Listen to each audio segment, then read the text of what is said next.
Alors que nous sommes habitués aux règles de base de football telles que les hors-jeux, les fautes et les pénaltys, il existe en réalité plusieurs règles surprenantes et méconnues qui peuvent être appliquées lors de certains matchs. Dans cette vidéo, nous allons explorer ces règles insolites et vous les présenter de manière ludique et informative. Préparez-vous à découvrir un autre côté du football, où l'imprévisible peut parfois devenir la norme. Mais avant de commencer, si vous êtes nouveau, abonnez-vous à notre chaîne pour être informé des prochaines parutions. Et commençons! La règle du but en or. La règle du but en or est une règle spéciale utilisée dans certaines compétitions de football pour déterminer rapidement le vainqueur d'un match en cas de prolongation. Lorsqu'un match se termine par une égalité à la fin du temps réglementaire, les équipes jouent alors une période de prolongation pour tenter de marquer un but décisif. Cependant, avec la règle du but en or, la première équipe à marquer un but pendant la prolongation est immédiatement déclarée vainqueur. Et le match se termine instantanément, peu importe la durée restante de la prolongation. Cette règle a été utilisée dans certaines compétitions internationales de football, telles que la Coupe du Monde de la FIFA et de l'Euro. Elle a été introduite pour favoriser un jeu plus offensif et pour éviter les prolongations excessivement longues. Elle était censée ajouter une dose d'excitation supplémentaire et pousser les équipes à prendre plus de risques pour marquer rapidement. Plusieurs moments mémorables ont été créés grâce à la règle du but en or. Par exemple, lors de l'Euro 2000, la finale entre la France et l'Italie s'est terminée par un but en or spectaculaire de David Trezeguet, offrant la victoire à l'équipe de France. De même, lors de la Coupe du Monde de la FIFA 2002, la Turquie atteint les demi-finales en marquant un but en or contre le Sénégal. Ces moments intenses de tension et de victoire rapide restent gravés dans l'histoire du football. La règle a été abandonnée par la FIFA en 2004, mais il est toujours intéressant de la présenter dans la vidéo, pour expliquer son fonctionnement et son impact lorsqu'elle était en vigueur. Un joueur peut être expulsé avant le début du match. Il arrive des cas où un joueur peut être expulsé avant le début d'un match. Voici quelques scénarios où cela pourrait se produire. Par exemple, en cas de comportement violent. Si un joueur est impliqué dans une bagarre ou un incident violent lors de l'échauffement ou avant le coup d'envoi du match, il peut être expulsé par l'arbitre ou les officiels. Les comportements tels que les coups de poing, les coups de pied intentionnels ou les comportements agressifs envers les adversaires, les coéquipiers ou les officiels peuvent entraîner une expulsion.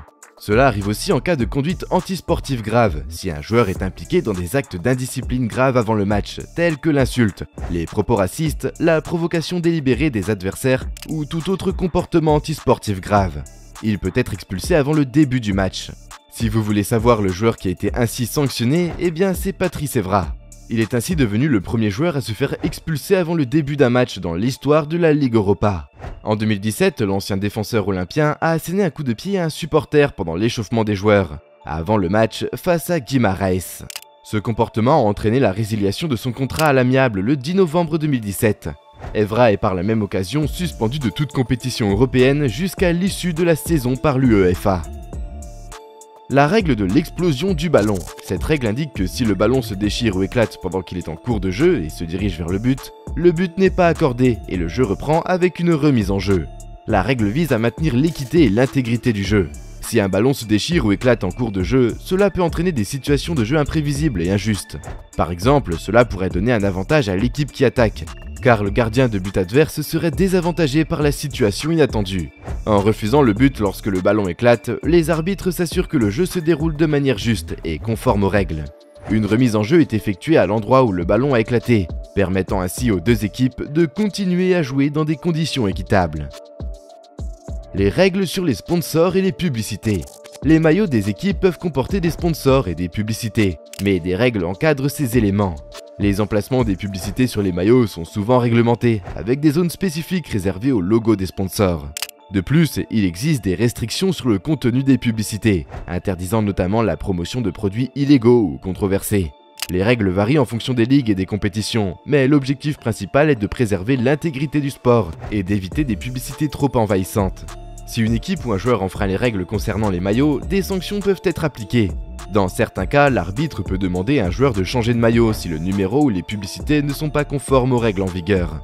Dans d'autres situations, des amendes financières peuvent être imposées à l'équipe en cas de violation répétée des règles. Ces sanctions sont mises en jeu pour garantir l'uniformité et le respect des normes visuelles du jeu. Les règles concernant les maillots dans le football sont essentielles pour maintenir l'aspect professionnel et esthétique du sport. Elle veille à ce que les numéros et les publicités sur les maillots soient clairs et conformes aux normes établies, tout en permettant aux équipes de bénéficier du soutien financier des sponsors. Les règles étranges dans certaines ligues régionales. Dans le monde du football, certaines ligues régionales ou locales peuvent avoir des règles particulières qui diffèrent de la règle standard. Par exemple, dans certaines ligues amateurs, il peut y avoir des règles spécifiques concernant les remplacements de joueurs. Au lieu de 3 remplacements autorisés comme dans les compétitions professionnelles, certaines ligues locales peuvent permettre un nombre illimité de remplacements, ou que ceux-ci soient effectués seulement à des moments précis du match. Un joueur ne peut pas marquer un but contre son camp en jouant une touche ou un coup franc. Cette règle du football stipule qu'un joueur ne peut pas marquer un but contre son propre camp en jouant une touche ou un coup franc directement. En d'autres termes, si un joueur effectue une touche ou un coup franc et que le ballon entre directement dans son propre but sans avoir touché un autre joueur, l'équipe adverse ne sera pas créditée du but. Cette règle a été établie pour éviter les situations dans lesquelles un joueur tente délibérément de marquer contre son propre camp, lors d'une touche ou d'un coup franc, ce qui pourrait être utilisé comme une tactique pour donner un avantage à l'équipe adverse. Cependant, il faut noter que si le ballon est touché par un autre joueur, de l'équipe adverse ou de la même équipe, avant d'entrer dans le but, alors le but est valide. Voilà donc quelques-unes des règles bizarres du football que vous ne connaissiez peut-être pas. Le monde du football regorge de surprises et de subtilités qui ajoutent du piment au match.